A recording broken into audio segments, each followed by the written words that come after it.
there, Rambler fans. Welcome to the Rambler Sports Locker. I'm Brittany Nelson. And I'm Audrey Bailey. Here's what's happening this week in Loyola athletics. The women's volleyball team is coming off of a rough weekend after losing back-to-back matches. Friday night, the team fell to Youngstown State at home. Game 5 was neck and neck until 11-all when Youngstown State pulled ahead. Anna Etchinson racked up 26 kills throughout the match, but it just wasn't enough to take the 5th game and the W. Saturday, the girls hosted the Cleveland State Vikings, which resulted in another loss. The Ramblers won the first game of the match, but the Vikings came back strong. With the match on the line in Game 4, the two teams traded points until 14-all, and then Loyola lost control. Despite 17 kills from Etchison, who led the match in kills, and 15 from Kathleen Vogel, the Ramblers dropped their second straight match, putting them at a 7-4 record in the Horizon League. The Vikings hold the conference lead. The team makes its annual trip to Wisconsin this weekend to take on Green Bay and Milwaukee. Senior basketball player Ben Avercamp has been named as a candidate for the Senior Class Award. This award is presented annually to the NCAA Division I senior with notable achievements in 4 areas of excellence: community, classroom, character, and competition. As one of 30 candidates, Avercamp has proven to excel not only on the court, but the classroom as well. As a med school hopeful and president of the Student Athlete Advisory Committee, Avercamp is involved in more than just the sport he plays. The candidates will be narrowed down to 10 halfway through the regular season. Avercamp and the men's basketball team play an exhibition game on November 3rd when they host the Ferris State Bulldogs. The men's soccer team worked hard to hold off a charging Braves offense throughout most of their match on Wednesday night. 1 goal separated the teams after Bradley scored in the 18th minute. Freshman Tim Dobrovolsky kept Loyola in the game by making 4 saves headed toward the intermission. Loyola University Chicago looked to create chances up top, but 2 additional goals with 10 minutes remaining left the Ramblers down 3-0 at the end of regulation. The Ramblers return to conference play on Saturday, November 3rd, when Loyola hosts Wright State at 7 p.m. The match will conclude the regular season as the Ramblers are guaranteed a spot in their Horizon League tournament with a win against the Raiders. Last Monday, the women's soccer team pulled through for a 1-0 win against Valparaiso. Their victory advanced the Ramblers to the Horizon League Tournament semifinals. Before the game, reporter Bridget Murphy caught up with senior Anna Claudia Michelini and head coach Barry Bimby. The Lady Ramblers ended the regular season last Wednesday in a close loss to the Green Bay Phoenix. With a win, they could have sealed their spot in the Horizon League Tournament. However, the loss meant that they had to wait till Saturday to see if one of the other teams that had been tied with Loyola for the 5th spot lost. Fortune was in their favor, and the Ramblers were granted a spot in the tournament. I caught up with senior forward Anna Claudia McLeany to talk about their game plan. We're just going in there. We have been having trouble scoring, so right now it's just, get the first goal and continue with that momentum to go forward. Head coach Barry Bimby also shared his game plan, which he doesn't plan on changing, even for the special circumstances. Like it's been all year, just play our game. We've been playing a very good style of soccer. We've been creating a lot of chances. We just need someone to step up, score a goal for us, and in the meantime have our defenders really pay attention and stay focused throughout the match, not to give up an easy goal. The Ramblers are a senior-heavy team this year, meaning that the tournament is the last time several girls on the squad will play. This fact has been a driving force behind the Ramblers' late and postseason success. Well, we didn't make it last year, so this is really nice that in my final season we're actually going to the tournament. So we have the chance to keep going as far as we want. So I'm really happy that we get that chance, and hopefully we can step up and at least win the tournament and keep going forward, because I really don't want my season to end. In the first round of the Horizon League tournament, the Ramblers beat Valparaiso 1-0 to move on to the semifinals. They play Milwaukee at Milwaukee on Friday at 7 p.m. For Sports Locker, I'm Bridget Murphy. And that's not all the team has to celebrate. 4 players on the team received postseason recognition. Senior Jessica Hubley was named to the first team All-Horizon League. Fellow senior Chelsea Stokes and sophomore Valerie Gagno received second-team All-Horizon League selections. Freshman Mariah Vichich completes the team's honors by earning a spot on the all-newcomer team. The Ramblers will play in the semifinals on Friday, November 2nd when they take on Milwaukee. Loyola's cross-country team made history last weekend when they dominated the Horizon League Championships. Anna Buchanan has the story. Cold and windy day didn't stop the Loyola Ramblers from a successful weekend in Kenosha, Wisconsin. Anna Buchanan here at Mertz Field, where both men and women's cross-country teams come to practice. Just last weekend, both teams placed first at their Horizon League Championships. The ladies took a first-place win led by senior Gina Volgoy, who became the individual female champion for the first time since 2001. Really exciting, and I immediately turned around and I was looking and waiting for the other girls to finish because the team victory was our real goal. So just counting people to make sure that we were going to accomplish that. Sam Penzenstadler earned medalist honor in the men's 8K by becoming Loyola's first individual men's champion since 1989.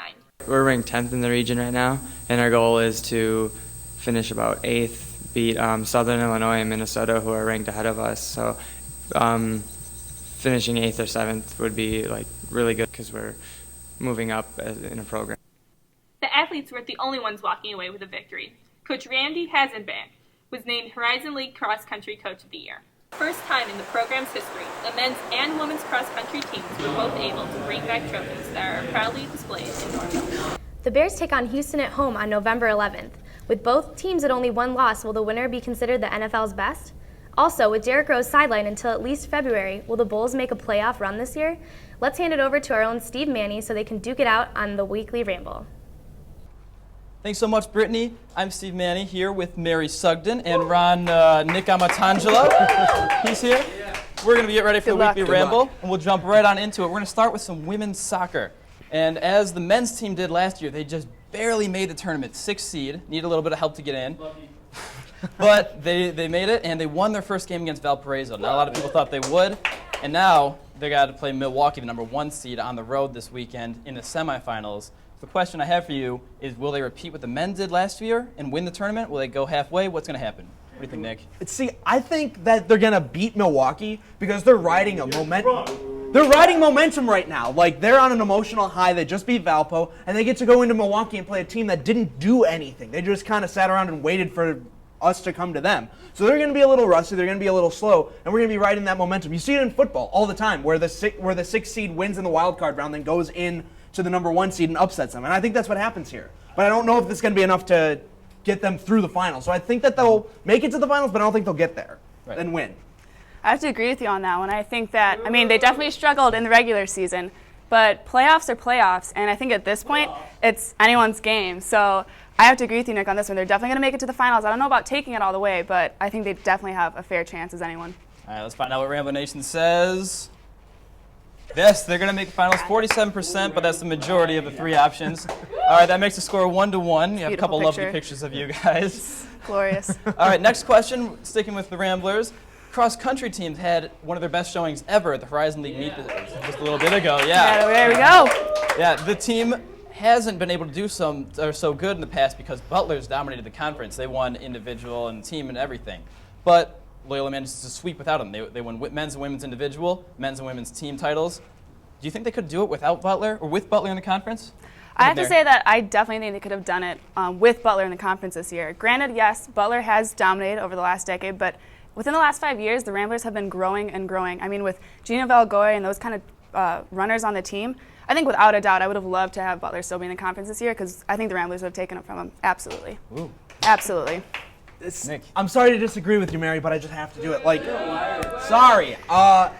Butler's just been a dominant force in cross country for years, and I think we would have had a strong showing, and I think we might have taken some of the awards, but I don't know if we had had as dominant of a performance as we had. Coach of the Year, both sports, Newcomer of the Year for the women, men's individual, women's individual, and men's and women's team. That's a lot of awards, and I just don't think with Butler in the conference we would have gotten all of that success. We would have been successful, but not as successful. All right, let's see what Rambler Nation says. Not sure if they're going to like Nick. They don't. 80% of Rambler Nation thinks that Loyola would have done it with Butler in the conference. We'll never know, though. That's true. All right, 2-1 now. Mary's in the lead. Boom. We're going to talk about the Chicago Bulls now, moving into the pro sports. So last year, the Bulls were the number 1 seed in the Eastern Conference. Everyone was getting all excited, and then Derrick Rose went and broke himself, and he's still broken now. We're not going to expect to see him until at least January. So the question I have for you guys then is, where are the Bulls going to finish in the Eastern Conference this year? Are they going to be on the top of the conference? Will they be like 2nd or 3rd seed, 4th or lower? Or are they just going to miss the playoffs altogether? Nick, what do you think? Well, they're not going to miss the playoffs, let's be honest. The Bulls are too good to miss the playoffs. I think they're going to get either the 2 seed or the 3 seed. And here's why. I think that Miami's going to run away with the conference. That's a given. They're too dominant, too powerful. They have too many pieces that the Bulls can compete with without Derrick Rose. But who else is in the conference? You have the Pacers. I'll give the Pacers. The Pacers are a good team, but I don't think the Celtics are going to be able to compete down the stretch. Last season, they were in a lockout, shortened season, so they didn't have to play as many games. This season, they have to play the full slate of games, and I don't think that the Celtics have what it takes to compete down the stretch.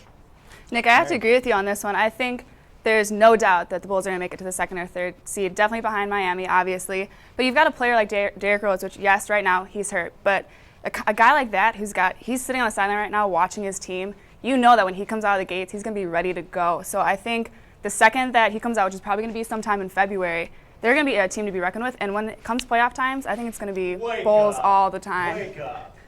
All right, let's find out what you guys all said when you voted.